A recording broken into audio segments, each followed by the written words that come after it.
بسم اللہ الرحمن الرحیم نحمدہ ونصلی علی رسولہ الکریم۔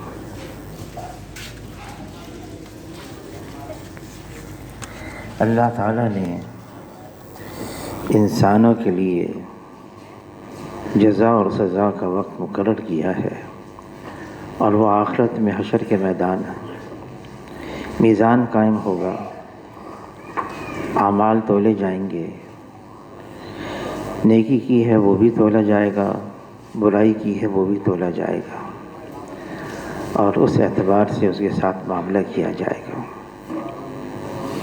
لیکن اس دنیا کے اندر بھی انسان جو کرتا ہے اس کے اثرات ضرور پڑتے ہیں۔ اچھا کرتا ہے، اچھے اثرات پڑتے ہیں، برا کرتا ہے، اس کے برے اثرات پڑتے ہیں۔ اللہ تعالیٰ کلام پاک میں فرما رہے ہیں، ظہر الفساد فی البر والبحر بما کسبت ایدی الناس۔ جتنا فساد ہے خشکی اور تری میں، اللہ فرما رہے ہیں انسانوں یہ سب تمہارے اپنے ہاتھوں کی کمائی ہے۔ علی رضی اللہ تعالیٰ عنہ فرماتے ہیں، نہیں نازل ہوتی کوئی بلا اس دنیا کے اندر مگر بسبب گناہ کے، اور نہیں ٹلتی کوئی بلا مگر بسبب توبہ کے۔ مولانا جلال الدین رومی رحمۃ اللہ علیہ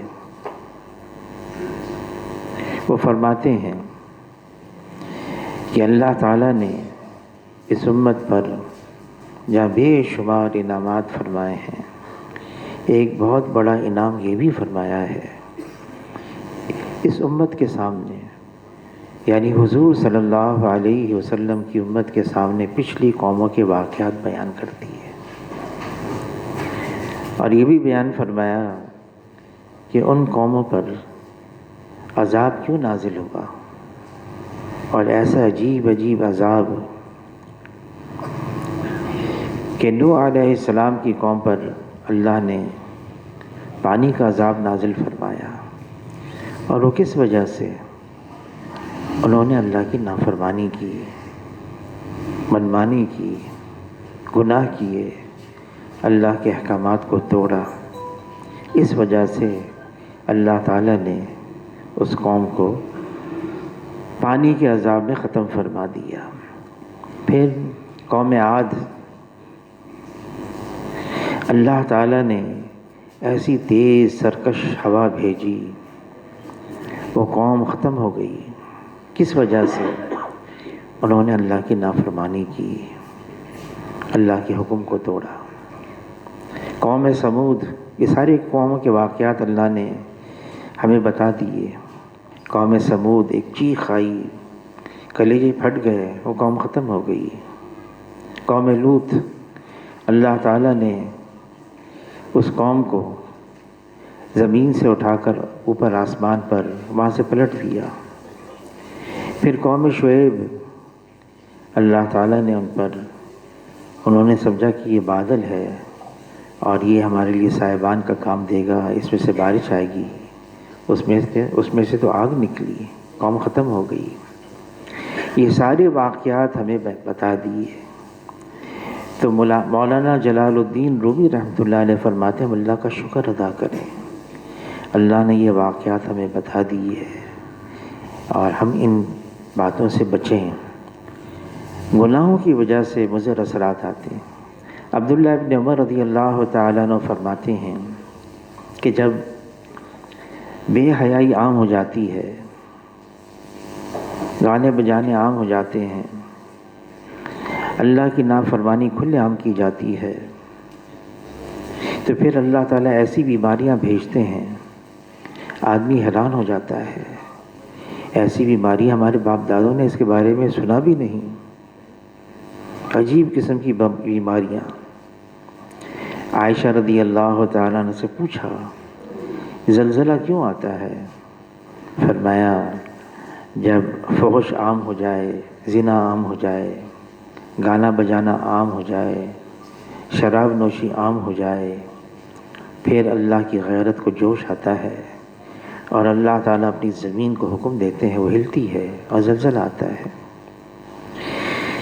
یہ ساری باتیں جزا سزا تو آخرت میں، لیکن دنیا میں بھی اس کے اثرات ہوتے ہیں۔ عبداللہ ابن عباس رضی اللہ تعالیٰ عنہ فرماتے ہیں، گناہوں کی وجہ سے چہرے کی رونق ختم ہو جاتی ہے، دل کی نورانیت یہ مٹ جاتی ہے، بدن کی قوت ضائع ہو جاتی ہے، روزی میں وسعت ختم ہو جاتی ہے، آدمی پریشان رہتا ہے۔ یہ سب اس وجہ سے ہے اللہ کی نافرمانی کر لی۔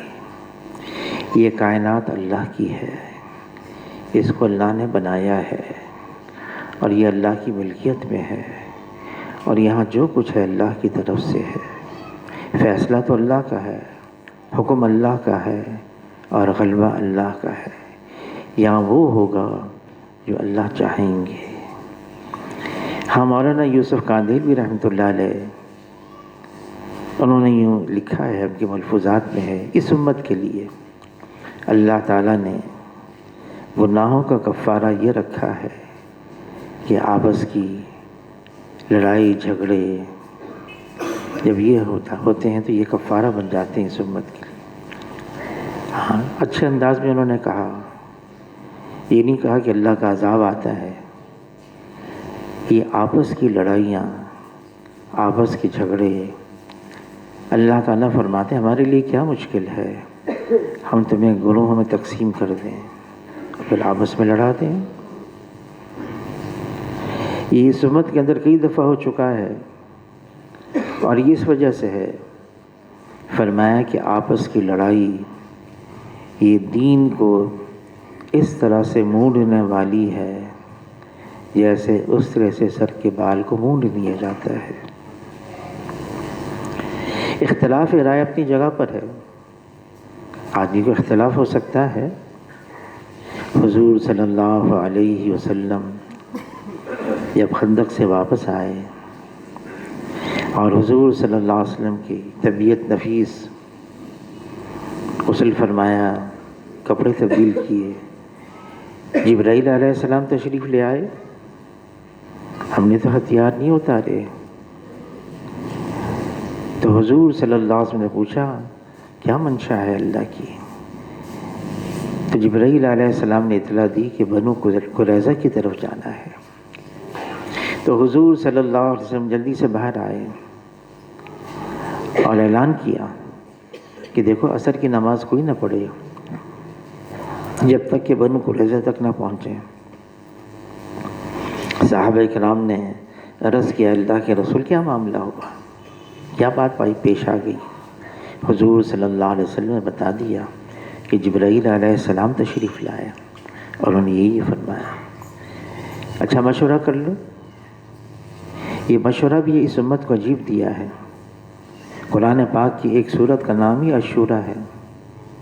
مولانا یوسف قادری رحمۃ اللہ علیہ کے ملفوظات میں ہے، یہ مشورہ تو اجتماع القلوب کے لیے ہے، دلوں کو جوڑنے کے لیے ہے، اور فرمایا جیسے مکھی کے شہد کی مکھی کے چھتے سے شہد نکالا جاتا ہے، اسی طرح سے یہ مشورہ ہے۔ مشورہ کیا صحابہ کرام نے، حالانکہ حضور صلی اللہ علیہ وسلم پر وحی آتی تھی، لیکن مشورہ ہوا کیا کرنا چاہیے۔ تو مشورے میں یہ بات آئی کہ جماعت بھیجیں یہودیوں کے بنو قریظہ کے پاس۔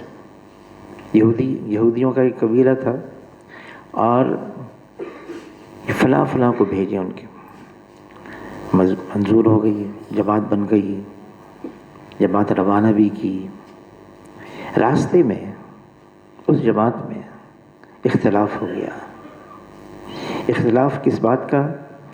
عصر کی نماز کا وقت تنگ ہو رہا ہے، عصر یہاں پڑھ لیں۔ تو بعض نے کہا نہیں، اللہ کے رسول نے فرمایا تھا وہاں پہنچ کر عصر کی نماز پڑھنی ہے۔ بعض نے وہاں پڑھ لی عصر کی نماز، بعض نے وہاں پہنچ کر پڑھی۔ جب واپسی پر حضور صلی اللہ علیہ وسلم کے سامنے کارگزاری آئی تو جنہوں نے پہلے پڑھی ان سے پوچھا تم نے کیوں پڑھی پہلے؟ تو عرض کیا اللہ کے رسول، آپ ہی کے ذریعے سے ہمیں اللہ کا یہ حکم پہنچا ہے، نماز کا وقت تنگ ہو رہا تھا، اللہ کی ناراضگی کا سبب نہ بن جاتا، ہم نے اس لیے نماز پڑھ لی۔ اچھا، تو جنہوں نے وہاں جا کے پڑھی آپ کیوں پڑھی؟ اے اللہ کے رسول، آپ ہی نے تو فرمایا تھا بنو قریظہ پہنچ کر عصر کی نماز پڑھنی ہے، اور آپ کی بات رہ جاتی۔ فرمایا جس کا مفہوم ہے دونوں خیر پر ہیں، اپنی ذات کے لیے نہیں کیا، اللہ اور اللہ کے رسول کی وجہ سے کیا۔ اب اللہ اور اللہ کے رسول کی وجہ سے ہو، اب یہ فیصلہ کون کرے گا؟ وہ تو ہر ایک کہہ سکتا ہے۔ مولانا یوسف لدھیانوی صاحب رحمۃ اللہ علیہ فرمانے لگے، جب اختلاف ہو جاتا ہے اور اللہ تعالیٰ نے کچھ قرآن حدیث کا علم بھی دیا ہوتا ہے تو پھر وہ اسی علم کو استعمال کرتا ہے اس کو بتانے کے لیے، بھئی جو سامنے والا ہے وہ تو شیطان ہے اور میں تو فرشتہ ہوں، میں حق پر ہوں۔ ان ساری چیزوں کے لیے ہمارا دین ہے، اور ہمارے دین نے ایسے اصول بتائے ہیں، وہ آداب بتائے ہیں، وہ طور طریقے بتائے ہیں کہ جس سے آدمی بچا رہے۔ وہ کیا ہے؟ کسی کی کمی تلاش مت کرو، کمی تو ہم سب کے اندر ہے، عیب جوئی سے منع کیا ہے۔ کمی تلاش کرنا تو یہ تو ابلیس کا کام ہے۔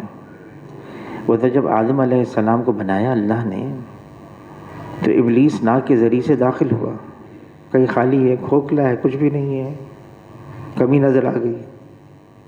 جب اللہ تعالیٰ نے تمام فرشتوں کو حکم دیا سجدہ کرو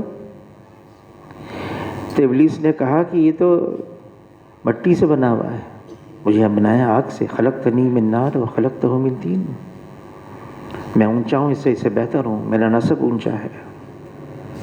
تکبر،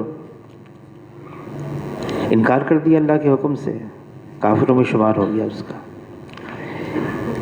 کمی مت تلاش کرو، اور اگر کمی نظر بھی آ جائے، ہمارا دین ہم سے کیا کہتا ہے؟ اگر کمی نظر آ جائے اس کو چھپاؤ، پردہ پوشی کرو، پردہ دری مت کرو، اور اس کی تشہیر بھی مت کرو، اعلان مت کرو کہ دیکھو اس کے اندر یہ کمی ہے، یہ ایسا نہیں ہے۔ کیا کرنا ہے؟ صرف نظر، لمن صبر وغفر، آدمی صبر بھی کرے، درگزر بھی کرے۔ یہ ہمارا دین ہے جو ہمیں بتا رہا ہے ساری باتیں۔ دین پر چلنا جو ہے اس لیے بہت ضروری ہے، ورنہ ہم پھنس جائیں گے۔ دین یہ ساری باتیں بتا رہا ہے، لیکن وہ کون ہے جو اس پر عمل کرے گا؟ جو اپنی حیثیت کو مٹائے گا، اپنی انا کو، انانیت سے نکلنا ہے باہر۔ میں بھی کچھ ہوں، یہ نہیں جانتا مجھے، یہ نہیں سمجھتا، یہ ہمارے دین کا حصہ نہیں ہے۔ جناب رسول اللہ صلی اللہ علیہ وسلم سید ولد آدم ہیں، آدم علیہ السلام کی نسل میں سب سے افضل ہیں، سید الاولین ہیں، سید الآخرین ہیں۔ لا یمکن الثناء کما کان حقہ بعد از خدا بزرگ۔ تو یہ قصہ مختصر، اللہ کے بعد رتبہ ہے تو جناب رسول اللہ صلی اللہ علیہ وسلم کا ہے، لیکن حضور صلی اللہ علیہ وسلم امت کو یہ دعا سکھا رہے ہیں، اللہ سے مانگو، اللہم اجعلنی فی عینی صغیرا وفی اعین الناس کبیرا، اے اللہ مجھے اپنی نگاہ میں چھوٹا کر دے۔ بے شک اوروں کی نگاہ میں اونچا ہوں، لیکن اپنے آپ کو تو میں چھوٹا سمجھوں۔ حاجی صاحب حاجی عبدالوہاب صاحب رحمۃ اللہ علیہ فرمانے لگے، اس راستے میں وہ ترقی کرے گا جو چھوٹا بن کر چلتا رہے گا، چھوٹا بن کر چلنا۔ حاجی امداد اللہ مہاجر مکی رحمۃ اللہ علیہ فرماتے ہیں اتفاق کی بنیاد عاجزی، انکساری، تواضع ہے، اور فرماتے ہیں افتراق کی بنیاد بڑائی، کبر، تکبر ہے۔ یہ افتراق کی بنیاد ہے۔ چھوٹا بن کر چلنا یہ اتنا آسان نہیں ہے۔ آدمی تقریر کر لے میری طرح، باتیں کر لے، سن لے، عمل میں آ جائے، وہ کون ہے جو چھوٹا بن کر چلتا رہے گا؟ وہ کون ہے جس کے سامنے اللہ کی بڑائی ہوگی؟ بڑائی صرف اللہ کے لیے ہے، بڑائی اللہ کا حق ہے، بڑائی اللہ کی صفت ہے، بڑائی اللہ کی چادر ہے۔ اللہ اکبر۔ اور میری کیا حیثیت ہے؟ میں کیا ہوں؟ اللہ نے مجھے مٹی سے بنایا ہے، اسی مٹی میں جانا ہے اور اسی مٹی سے اٹھنا ہے۔ حضور صلی اللہ علیہ وسلم مشرکین مکہ نے انتہا درجے کی تکلیفیں، انتہا درجے کی مشقتیں، اتنا ظلم ڈھایا ہم سوچ بھی نہیں سکتے، لیکن حضور صلی اللہ علیہ وسلم فتح مکہ کے موقع پر صفا پہاڑی پر چڑھے اور یوں فرمایا میں آج وہ کہوں گا جو یوسف علیہ السلام نے اپنے بھائیوں سے کہا تھا، لا تثریب علیکم اليوم۔ کوئی ملامت بھی نہیں کسی پر، یاد بھی نہیں دلاؤں گا تم نے ایسا کیا تھا۔ یہ اس لیے ہے ساری باتیں،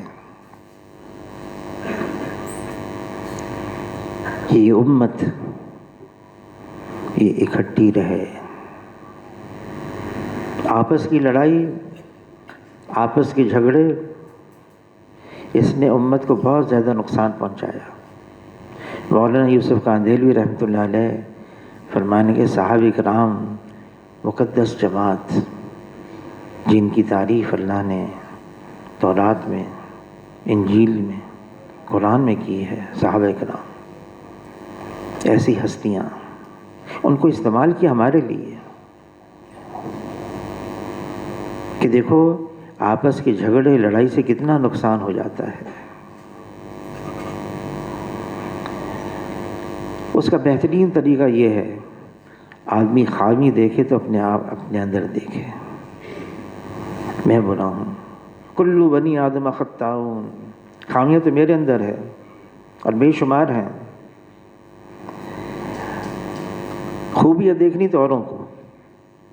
مولانا الیاس صاحب رحمۃ اللہ علیہ کے ملفوظات میں ہے یہ تبلیغ کا کام جو ہے یہ خوبیوں کا لین دین ہے، لیکن کب؟ جب دوسروں کی خوبیاں دیکھیں گے، یہ مجھ سے اچھا ہے، یہ مجھ سے بہتر ہے۔ ابو بکر رضی اللہ تعالیٰ عنہ فرماتے ہیں کسی مسلمان کو حقیر نہ جانو کہ صغیر مسلمان بھی اللہ کی نگاہ میں کبیر ہے، کسی کو کم نہیں سمجھنا۔ یہ تو اللہ کے اوپر ہے، اللہ پر چھوڑ دیں، یہ تو حشر کے میدان میں پتہ چلے گا کون گھوڑے پر سوار تھا، کون گدھے پر سوار تھا، یہ تو اللہ ہی فیصلہ کریں گے۔ ہمارے لیے کیا ہے؟ عبداللہ ابن عمر رضی اللہ تعالیٰ عنہ بیت اللہ کی طرف اشارہ کر کے فرما رہے ہیں اے بیت اللہ، تمہاری عظمت، تمہاری حرمت میں جانتا ہوں، میں واقف ہوں، لیکن یہ بتا دوں ایک مسلمان، اس کی عظمت، اس کی حرمت تم سے عظیم تر ہے، بہت بڑی ہوئی ہے۔ لڑائی جھگڑے ہو جائیں تو کیا کرنا چاہیے؟ صلح صفائی کرنی چاہیے، ورنہ کوئی اور آگے آئے آگے آگے صلح صفائی کریں۔ عمر رضی اللہ تعالیٰ عنہ صفوں کو سیدھا کر رہے ہیں۔ صحابہ کرام کے دور میں وہ صفوں کو سیدھا کرتے تھے تیر کی طرح۔ صفیں سیدھی ہیں، دل سیدھے ہیں۔ صفوں میں ٹیڑھا پن آ گیا، دلوں میں ٹیڑھا پن آ گیا۔ صفیں سیدھی کر رہے ہیں، اب صفیں سیدھی کر رہے ہیں، کسی کا شاید پیٹ نکلا ہوا تھا باہر، روب بھی ان کا پیٹ پہ مارا، ہوا خارج ہو گئی۔ عمر رضی اللہ تعالیٰ قسم کھا لی وہ جائے اور وضو کرے جا کر۔ ایک صحابی، لیکن صلح صفائی کرانی ہوتی ہے، ایک صحابی آ گیا ہے کہ امیر المومنین ایک رائے رکھوں، جتنے یہاں پر کھڑے ہوئے صف میں سب جائیں، سب جا کے وضو کر کے آئیں، اس کا پردہ بھی رہے گا، اس کا پردہ بھی رہے گا، وضو بھی ہو جائے گا۔ پردہ دری نہ ہو، پردہ پوشی ہو، چھپائیں، ہمارا دین ہم سے یہ مطالبہ کرتا ہے۔ ایک مسلمان دوسرے مسلمان کا آئینہ ہے، ہمیں جو کچھ نظر آ رہا ہے اپنا عکس نظر آ رہا ہے۔ عمر بھر یہ بھول کرتا رہا، دھول چہرے پہ تھی، صاف آئینہ کرتا رہا۔ ابو داؤد شریف، امام ابو داؤد نے لکھی ہیں، اس میں سے 4 حدیث منتخب کی ہیں۔ اس میں سے ایک حدیث یہ ہے، ایک مسلمان اپنے مسلمان بھائی کے لیے وہی پسند کرتا ہے جو اپنے لیے پسند کرتا ہے۔ ہم چاہتے ہیں ہمارے عیب چھپے رہیں، ظاہر نہ ہوں۔ برائیاں ہمارے اندر تو بہت ہیں۔ مولانا احمد علی لاہوری رحمۃ اللہ علیہ فرمانے لگے، وہ تو اللہ نے پردہ رکھا ہوا ہے ہم پر، اور اپنے بارے میں فرمانے کے اگر اللہ تعالیٰ میرا پردہ چاک کر لیں۔ بہت بڑے اہل اللہ تھے مولانا احمد علی لاہوری رحمۃ اللہ علیہ۔ جب انتقال ہوا ان کی قبر سے اتنی خوشبو آنے لگی اور لوگ قبر کی مٹی اٹھا اٹھا کے لے کے جانے لگے کہ ڈر ہوا کہ ایسا نہ ہو کہ ساری مٹی ختم ہو جائے۔ پھاڑ لگانی پڑی، پہرے دار مقرر کرنے پڑے۔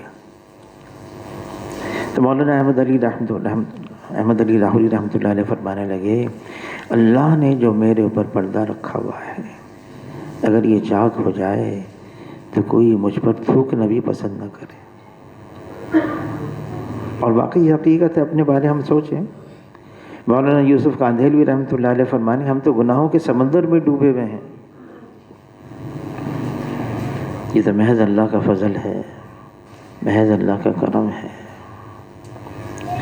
جب اپنے لیے ہم یہ پسند کر رہے ہیں تو دوسروں کے لیے۔ عمر رضی اللہ تعالیٰ عنہ امیر المومنین ہیں، عجیب عادت ان کی، رات کو گشت کرتے ہیں مدینہ منورہ کی گلیوں میں، حالات کیا ہیں کیسے ہیں خود معلوم کرنے کے لیے۔ رات کا وقت ہے، ایک مکان کے اندر سے، مکان بھی چھوٹے چھوٹے کچے، دیواریں بھی چھوٹی چھوٹی ہیں، عجیب آواز آئی۔ ان کے ساتھ عبداللہ ابن مسعود رضی اللہ تعالیٰ عنہ۔ تو عمر رضی اللہ تعالیٰ عنہ نے عبداللہ ابن مسعود رضی اللہ عنہ سے فرمایا، تم یہیں رہو، میں ہو کر آتا ہوں اندر سے، دیکھتا ہوں کیا ہے۔ دیوار پھلان کر گئے، دیکھا ایک بوڑھا آدمی ہے، شراب بھی سامنے رکھی ہوئی ہے۔ ان کی رعایا میں امیر المومنین مدینہ منورہ میں ایسے غضبناک ہوئے، غصے میں آئے عمر رضی اللہ تعالیٰ، ویسی جلالی طبیعت کے تھے، اتنا ڈانٹا اس کو، وہ شخص سہم گیا، پھر کہنے لگا، امیر المومنین میں نے تو ایک جرم کیا ہے نا، میں بتاؤں آپ نے کتنے جرم کیے؟ آپ کو اجازت لے کر اندر آنا تھا کسی کے گھر میں، دروازے سے داخل ہونا تھا، آتے کے ساتھ ہی سلام کرنا تھا، آپ نے تو ڈانٹنا ڈپٹنا شروع کر دیا، منع کیا ٹو مت لگاؤ، تجسس مت کرو۔ عمر رضی اللہ تعالیٰ عنہ، میں نے اتنی غلطیاں کر لی، ایک چیخ نکلی، چادر کا کونا منہ میں ڈال دیا، یہ میری آواز باہر نہ جائے، میرا ساتھی باہر کھڑا ہوا ہے کہیں وہ نہ سن لے، اور پھر جلدی سے باہر دروازے سے باہر آ گئے۔ عبداللہ بن مسعود رضی اللہ عنہ نے پوچھا کیا ہو گیا، کیا بات ہو گئی؟ کچھ بھی نہیں کیا ہے، حالت آپ کی ایسی ہو گئی ہے کیا؟ کچھ بھی نہیں۔ کچھ دن گزر گئے، عمر رضی اللہ تعالیٰ عنہ کی مجلس لگی ہوئی ہے، وہ شخص بھی آ کے بیٹھا ہوا ہے، نظریں ٹکرائیں، وہ شخص تھر تھر کانپنے لگا، اب کیا ہوگا؟ مجلس سے فارغ ہوئے، عمر رضی اللہ تعالیٰ نے وہ جو کانپتے ہانپتے وہی بیٹھا ہوا تھا اس کو پاس بلا لیا، کان قریب کرو۔ اس بیچارے نے کان قریب کیا، اب کیا سنائیں گے مجھے؟ عمر رضی اللہ عنہ نے فرمایا اس رات کا واقعہ میرے تمہارے اور اللہ کے درمیان میں ہے، بس کسی کو نہیں بتایا۔ اس شخص نے عمر رضی اللہ عنہ سے کہا امیر المومنین آپ بھی کان قریب کریں۔ اس دن کے بعد سے میں نے ہاتھ تک نہیں لگایا۔ کیا ہے سارا، کیا ہمیں یہ سبق مل رہا ہے؟ ایک تو یہ کوئی غلطی کرے نا ہم سارے اس پر ٹوٹ پڑے، ایسا کیوں کیا تم نے؟ اور ایک حضور صلی اللہ علیہ وسلم کا طریقہ ہے، کوئی غلطی کرتا ہے آدمی اس کو کیسے سمجھائے۔ دیہاتی آیا مسجد نبوی کے حدود کے اندر، فرش بالکل کچا تھا، دیہاتی آدمی پیشاب کرنے لگا، صحابہ دوڑے، مسجد نبوی وہ 3 جگہیں ہیں صرف جس کی نیت کر کے آدمی جا سکتا ہے اس کی زیارت کرنے کے لیے، ایک بیت اللہ ہے، مسجد حرام ہے، مسجد نبوی ہے، ایک بیت المقدس ہے۔ مسجد نبوی میں پیشاب کر رہا ہے، حضور نے فرمایا کرنے دو، تکلیف ہو جائے گی اس کو، فارغ ہونے دو۔ فارغ ہو کر آ گیا، بلایا، کلی بلایا، اپنا تعارف کروایا، مسجد کا تعارف کروایا، اللہ کا تعارف کروایا۔ ہم اللہ کی عبادت کرتے ہیں، یہاں پر اللہ پاک ہے، جگہ پاک ہے، پیشاب ناپاک ہے، ناپاک کر دیا تم نے، اب دیکھنا یہ جگہ ہم کیسے پاک کرتے ہیں۔ صحابہ سے فرمایا جگہ پاک کرو، پاک ہو گئی، کچھ نہیں کہا اس کو، صاحب نے بس ایک طریقہ بتا دیا۔ ایک صحابی آئے شادی کو لے کر، اے اللہ کے رسول ہم دونوں مسجد میں داخل ہو رہے تھے، جماعت کھڑی ہو گئی تھی، اس نے وہیں داخل ہوتے ہی نیت باندھ لی اور چلتے چلتے چلتے جا کے صف میں کھڑا ہو گیا۔ تو حضور صلی اللہ علیہ وسلم نے پوچھا تم نے ایسے کیا؟ کہا پھر میں بتاؤں تم نے ایسا کیوں کیا؟ تم چاہتے تھے میں جلدی سے جماعت میں شامل ہو جاؤں، لیکن آئندہ ایسا نہیں کرنا، صف میں آ کے پھر جماعت میں شامل ہونا، ختم بات۔ ڈانٹ ڈپٹ ٹوکنا یہ حضور صلی اللہ علیہ وسلم کا طرز نہیں۔ کبھی بھی حضور صلی اللہ علیہ وسلم نے مخاطب کی دل آزاری نہیں فرمائی، کبھی بھی، چاہے کیسا کیوں نہ ہو، کبھی دل آزاری نہیں فرمائی۔ موقع پر ٹوکنا، مولانا سعید خان صاحب رحمۃ اللہ علیہ فرماتے تھے حق بات کہہ دی تم نے، بے موقع کہہ دی، موقع نہیں، حق بات کہی، صحیح بات کہی، اس حق بات کو ضائع کر دیا، اس حق بات کو ضائع کر دیا۔ میاں جی عبداللہ جنہوں نے رائے گنج کی جگہ تبلیغ والوں کے لیے وقف کی، دے دی انہوں نے، فرمانے لگے میں حاجی عبدالوہاب صاحب سے ایک بات کرنا چاہتا تھا، موقع کی تلاش کر رہا تھا تاکہ وہ بات بے موقع نہ ہو جائے۔ 10 سال انتظار کرنا پڑا، پھر موقع ملا، پھر میں نے ان سے بات کی۔ بے موقع بات کر رہے ہیں۔ مولانا سید خان صاحب رحمۃ اللہ علیہ فرمانے لگے تبلیغ میں سارا وقت لگا دیا، زندگی گزار دی، موقع شناسی، وقت شناسی، جگہ شناسی نہیں آئی، مردم شناسی نہیں آئی، تبلیغ نہیں آئی۔ حاجی صاحب حاجی عبدالوہاب صاحب رحمۃ اللہ علیہ واقعہ سنا رہے تھے۔ ہمارے کراچی کے ایک ذمہ دار تھے، امیر تھے، بھائی امین صاحب رحمۃ اللہ علیہ۔ فرمایا ان کی عمر 17 سال کی تھی، دہلی کے اندر دکان تھی، بہت اہتمام سے آتے تھے نظام الدین مولانا الیاس صاحب رحمۃ اللہ علیہ کے پاس۔ جوان تھے، کب انہوں نے آئے تو داڑھی صاف تھی ان کی۔ مولانا الیاس صاحب رحمۃ اللہ علیہ نے اپنا ہاتھ چہرے پر پھیرا، بھئی ایسا نہ کرو۔ انہوں نے آنا چھوڑ دیا۔ 1 دن 2 دن کئی دن ہو گئے۔ مولانا الیاس صاحب رحمۃ اللہ علیہ ٹانگے پر گئے دہلی ان کی دکان پر، ان سے معافی مانگی اور کہا تم آیا کرو بھائی۔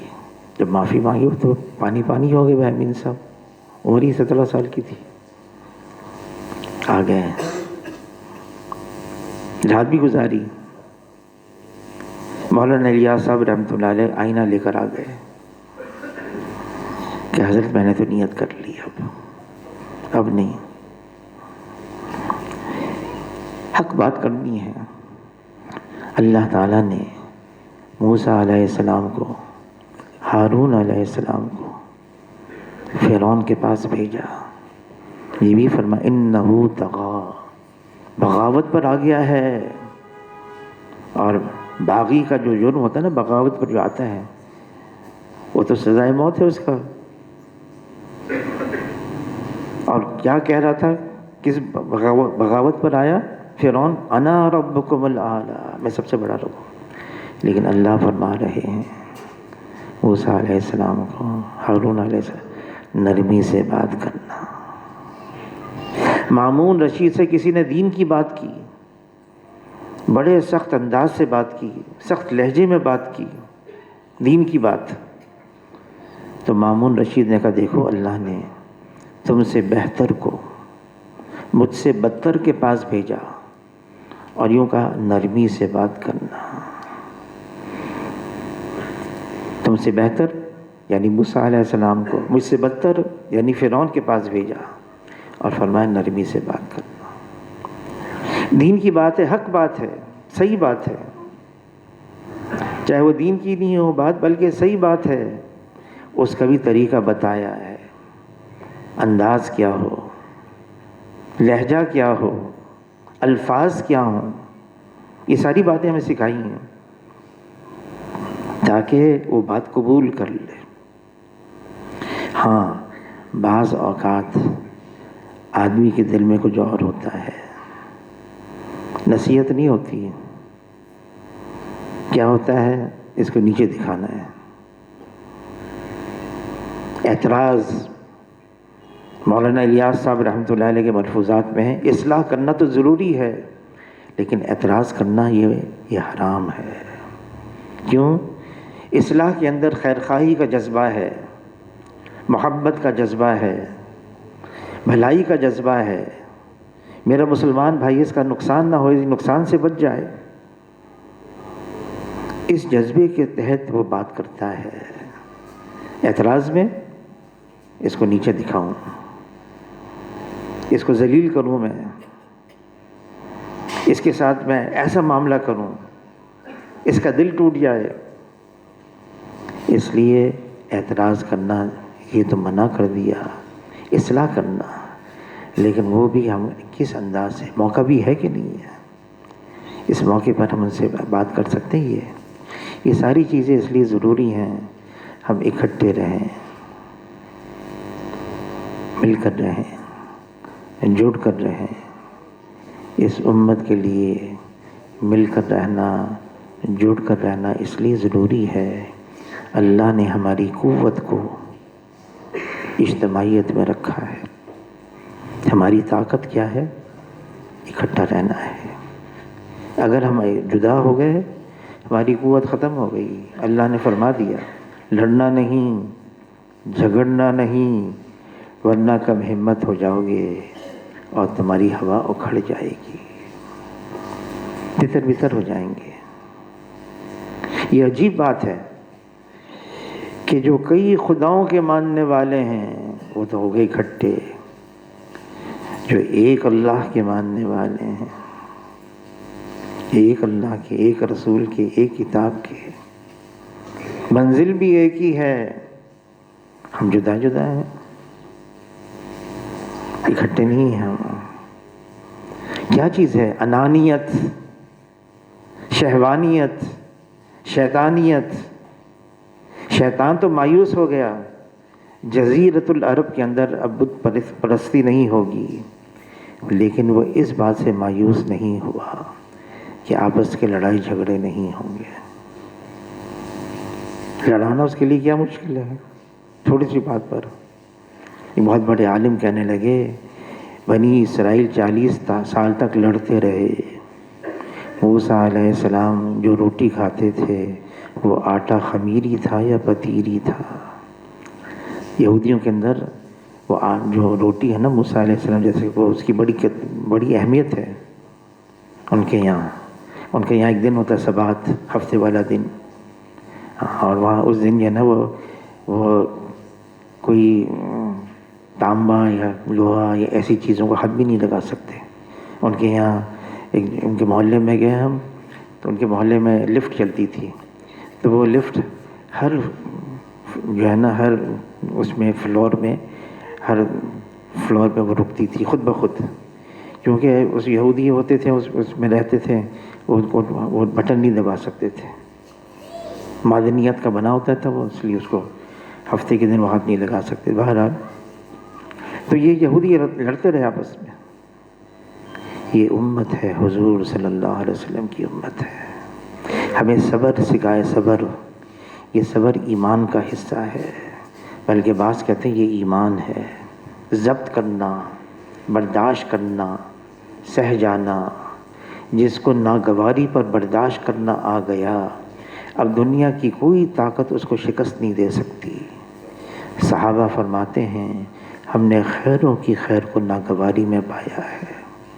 طبیعت کے خلاف بات آ گئی، اس کو برداشت کر لیا، پھٹنی پڑے ایک دم سے نہیں، ضبط کیا، برداشت کیا۔ یہ جو وقت ہے نا، جب وقت گزر جاتا ہے یہ بہت ساری چیزوں کو بھی دھو دیتا ہے۔ موقع پر کچھ کہہ دینا نہیں، آدمی ضبط کر لے، موقع گزر جائے پھر یہ بھی آدمی کو ٹھنڈا کر دیتا ہے، حالات ٹھیک ہو جاتے ہیں خود بخود۔ لیکن شرط یہ ہے آدمی صبر کرے، ضبط کرے، سہ جائے، اس وقت اس موقع پر پھٹ نہ پڑے نہیں۔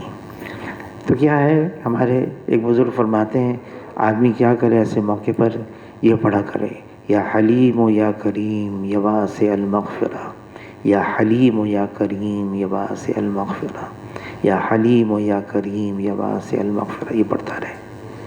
اللہ حلیم ہے، باوجود پوری قدرت کے اللہ تعالیٰ چاہیں فوراً سزا دے سکتے ہیں، دیتے نہیں۔